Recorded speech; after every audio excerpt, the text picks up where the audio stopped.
Who is Davos, and why should we care about his story? Oh,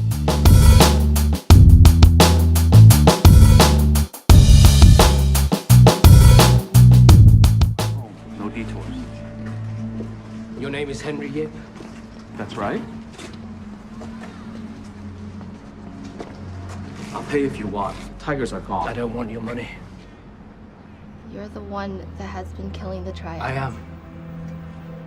Go inside, now.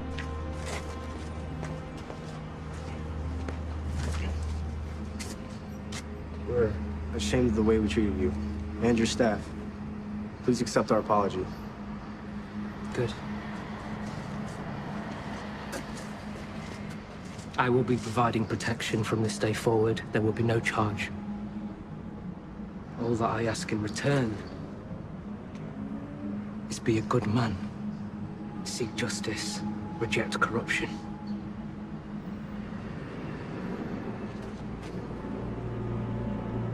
Do you have a problem? No, I just want to stay out of all of this. I've learned from my mistakes. You don't believe I'm a good man? No, I do. It's just I don't want to take sides.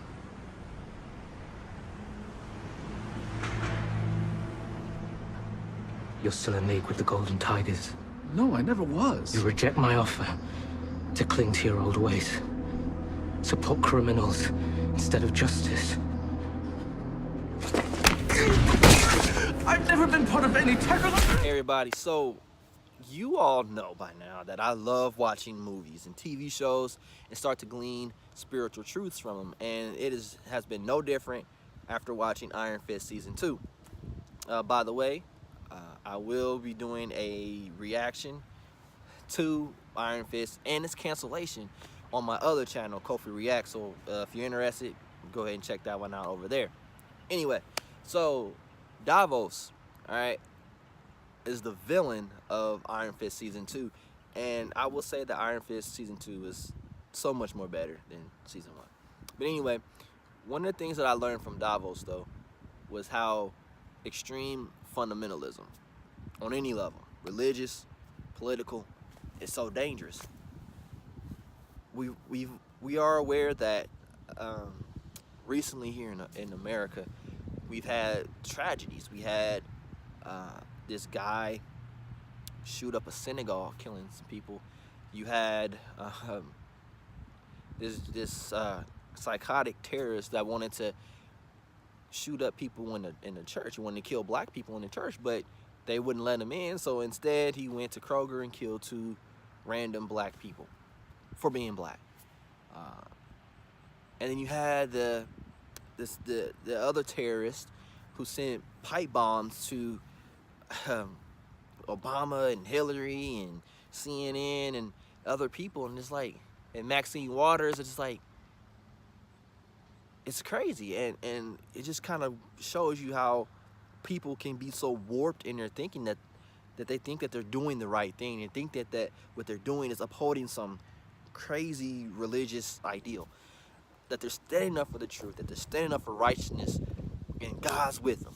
We have seen this stuff happen all throughout history, and it's so sad. It's really sad because there have been so many casualties, so many bystanders, innocent bystanders hurt because of somebody's warped thinking, and it's no different than today. And what happened in Iron Fist Season 2 with Davos was that Davos wanted to be the Iron Fist that Danny eventually became. He felt that it was his right, it was his birthright, and Danny stole it from him.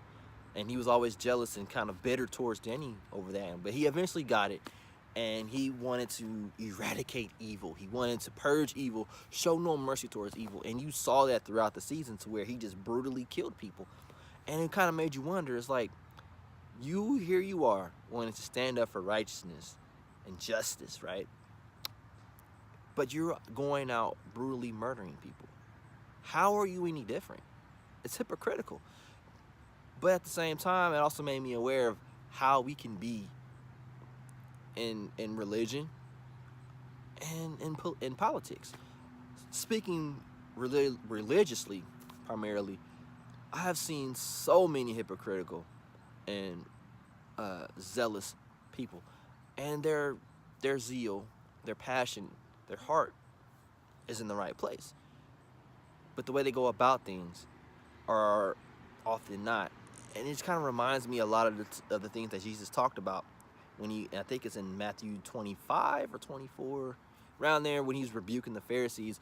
And he starts saying things like, woe to you, for you cross land and sea to make one proselyte, only to make them twice as a child of hell as you are. And it's true. It's like you see religious, you see people like Westboro Baptist Church, and you see other people like, oh man, I can go on and on about some of the conversations and things that I see on Twitter. But the point remains is that you see these groups of people, even outside of Christianity. You have ISIS, and you have other extreme religious cults and groups terrorizing other people. But anyway, I'm going on a tangent now.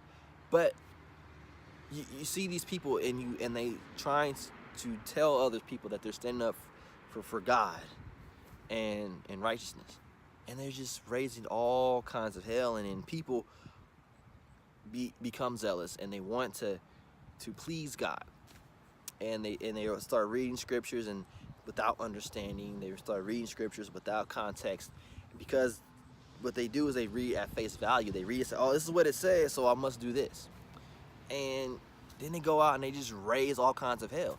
And then they go out and they also prey on other people with limited knowledge and stuff. And it just creates all sorts of problems.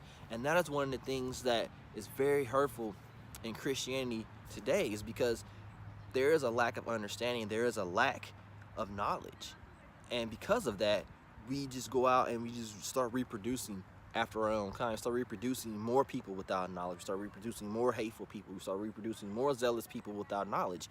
And it starts creating this cycle of destruction, cycle of hate. And we want to mask it in zeal and passion, but it's primarily masked in ignorance. And I really think that it's one of the things that really hurts us so much in the faith. And just kind of going on a little bit in some of the conversations I have, like, for example, I used to get into a lot of the conversations about race in the church.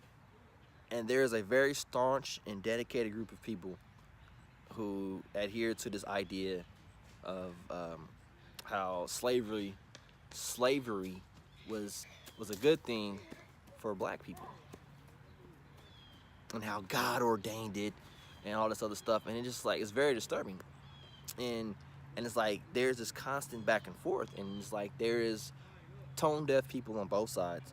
But it's like, but then they're like, one that gets me is that people argue about slavery in the Bible and how, well, the Bible supports it and this, that, and the other. And I'm just like, yo, oh my God. It's like, yeah. Fundamentalism. And then you have others on the other stream to where they start to put on these weights. They start to put on these yokes to get people to adhere and perform a standard of righteousness that they think should be. And it's just like waterless clouds. They say, well, for example, women can't wear pants. They're only supposed to wear skirts and stuff. And it's like all these extreme fundamental ideas that we just put in place on people, and all it does is just destroy. It just destroys and just destroys. And it makes you actually have to sit back and say, hey, you know what? Whose child are you? Because if Satan's mission is to steal, kill, and destroy, and all you're doing is still killing and destroying, whose child are you? It makes you wonder. And we put a lot of emphasis on spiritual gifts, right? We talk about people, well, they need to speak in tongues, they need to prophesy, they need this and that. So, but the fruit of the Spirit is love, joy, kindness, things like that. Freedom, liberty. And if what you are exhibiting is anti that, then you gotta ask yourself, whose child are you?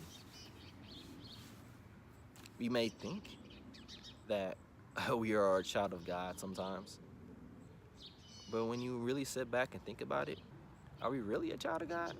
So, Davos, the lesson we can learn from Davos is basically to not be a hypocrite, to not be so absorbed in our righteousness to where we become the very thing we're trying to eradicate.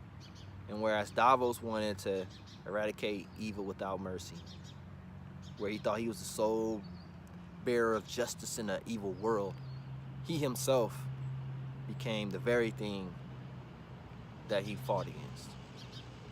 Evil, merciless, a murderer. So the warning, don't be like that. You preach against certain things, but then you turn around and be that. Just be careful. Always mind yourself. Check your own fruit and make sure, my advice is to always check your fruit and make sure you don't disqualify yourself. Like Paul said, something to the extent of how he trains his body, he beats his body. Unless,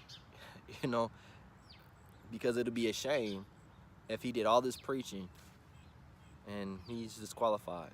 He disqualifies himself by how he lives his life. It would be a shame. Anyway, guys, that's it for this one, and I will catch you later.